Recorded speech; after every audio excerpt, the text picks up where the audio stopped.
Hi friends, అందరు ఎలా ఉన్నారు? బాగున్నారా? ఈరోజు నేను మీకు చూపించే రెసిపీ ఏంటంటే గోరుచిక్కుడుకాయ కొబ్బరి ఫ్రై. చాలా రుచిగా ఉంటుంది. ఇప్పుడు మీకు చూపిస్తాను గోరుచిక్కుడుకాయ కొబ్బరి ఫ్రై ఎలా చేయాలనేది. గోరుచిక్కుడుకాయలు నేను లేతవి ఒక హాఫ్ కేజీ తీసుకున్నాను అనమాట. అంతే, ఒక కొబ్బరి చెక్క కూడా తీసుకున్నాను. ఇది కట్ చేసుకొని పక్కన పెట్టేసుకుందాం. గోరుచిక్కుడుకాయలు కూడా కట్ చేసి మనం పక్కన పెట్టేసుకుందాం. సో ఇప్పుడు ఇవి కట్ చేసుకున్నాం కాబట్టి కొబ్బరి ముక్కలు కూడా మనం కట్ చేసేసుకుందాం. ఫ్రెండ్స్ చూడండి, నేను కొబ్బరి ముక్కలు కూడా కట్ చేసి పక్కన పెట్టేసుకున్నాను. ఇప్పుడు మనం వీటిని ఒక మిక్సీ గిన్నెలో వేసుకొని మనం పక్కన పెట్టేసుకుందాం.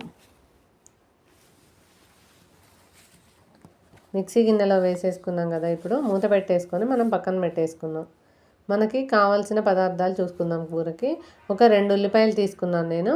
అంతే, ఒక 4 పచ్చిమిర్చీలు తీసుకున్నా, కొంచెం కొత్తిమీర, 2 ఉల్లిపాయలు ఈ సైజులో తీసుకున్నాను నేను. అందుకని మీకు చూపించడం కోసం నేను చూపిస్తున్నాను అనమాట. ఓకేనా? గోరుచిక్కుడుకాయలు కూడా మనం కడిగి పక్కన పెట్టేసుకుందాం. పోపు కోసం ఆవాలు, జీలకర్ర హాఫ్ స్పూన్ తీసుకున్నాను నేను. అంతే, ఇప్పుడు నెక్స్ట్ మనం మిక్సీ చేసేసుకుందాం. చూడండి, మిక్సీ కూడా అయిపోయింది కొబ్బరి. మనం దీన్ని కూడా పక్కన పెట్టేసుకుందాం. చూడండి, బాగా మెత్తగా కాకుండా కొంచెం కచ్చాపచ్చగా పట్టేసుకోవాలి మిక్సీ. నెక్స్ట్ ఇప్పుడు ఆయిల్ తీసుకుందాం. మనం కూరకి సరిపడా ఆయిల్ తీసుకుందాం. ఒక గిన్నె పెట్టుకున్నాం కాబట్టి గిన్నె కూడా వేడైంది. ఆయిల్ కూడా వేసేసుకున్నాం. కూరకి సరిపడా ఆయిల్ కూడా హీట్ అయింది కాబట్టి నెక్స్ట్ ఇప్పుడు ఆవాలు, జీలకర్ర వేసేసుకుందాం. మనం కట్ చేసి పెట్టుకున్న ఆనియన్స్, పచ్చిమిర్చి, కొత్తిమీర కూడా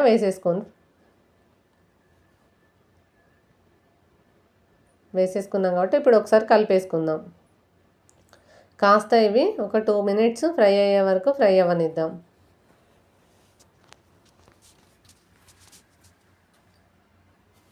ఇప్పుడు మనకి ఇవి ఫ్రై అయిపోయినాయి కాబట్టి 1 స్పూన్ పసుపు వేసుకుంటున్నాను. పసుపు వేసుకున్నాం కాబట్టి ఒకసారి కలిపేసుకుందాం. మనం గోరుచిక్కుడుకాయలు కట్ చేసి పక్కన పెట్టుకున్నవి కూడా మనం ఒకసారి ఇప్పుడు ఆల్రెడీ ఆనియన్స్, పచ్చిమిర్చి ఫ్రై అయినాయి కాబట్టి గోరుచిక్కుడుకాయలు కూడా వేసేసుకుందాం. వేసుకొని ఒకసారి మొత్తం అంతా మనం ఒకసారి కలిపేసుకుందాం. మూత పెట్టేసుకోండి ఫ్రెండ్స్. కలిపాక ఒక 2 మినిట్స్ అయిన తర్వాత మూత ఓపెన్ చేసి చూద్దాం. చూడండి, గోరుచిక్కుడుకాయలు కూడా మనకు ఫ్రై అయిపోయినాయి.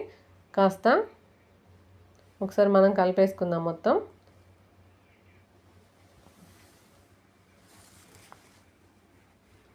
కలిపి పక్కన ఒకసారి మళ్ళీ కలుపుకుంటున్నాం.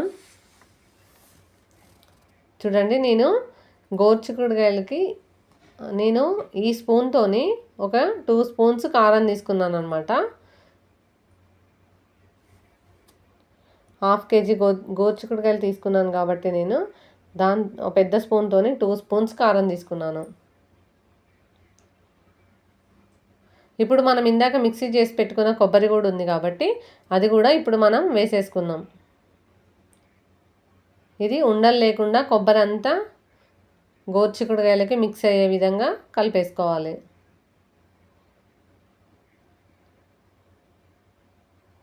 ఒక 2-3 మినిట్స్ ఫ్రై అవ్వనిద్దాం. మొత్తం పచ్చివాసన పోయేంత వరకు ఫ్రై అవ్వాలన్నమాట. చూడండి,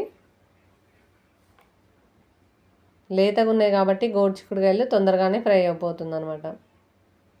చూడండి ఫ్రెండ్స్, ఇంకో 2-3 మినిట్స్ మళ్ళీ ఫ్రై అవ్వనిద్దాం. మనం సిమ్లో పెట్టి అలాగే ఉంచేయాలన్నమాట. స్లోగా ఫ్రై అవుతూ ఉంటుంది. ఫ్రెండ్స్, ఆల్మోస్ట్ మనకి రెడీ అయిపోయినట్టే. మనం ఇప్పుడు సర్వింగ్ బౌల్లోకి తీసేసుకుందాం. ఫ్రెండ్స్, నేను చేసిన ఈ గోరుచిక్కుడుకాయ కొబ్బరి ఫ్రై మీకు ఎలా ఉందనేది కామెంట్ బాక్స్లో మెన్షన్ చేయండి. అంతే, ఈ వీడియో కనుక మీకు నచ్చినట్టయితే లైక్ చేయండి, షేర్ చేయండి, కామెంట్ చేయండి, సబ్స్క్రైబ్ చేయడం మర్చిపోకండి. Bye friends.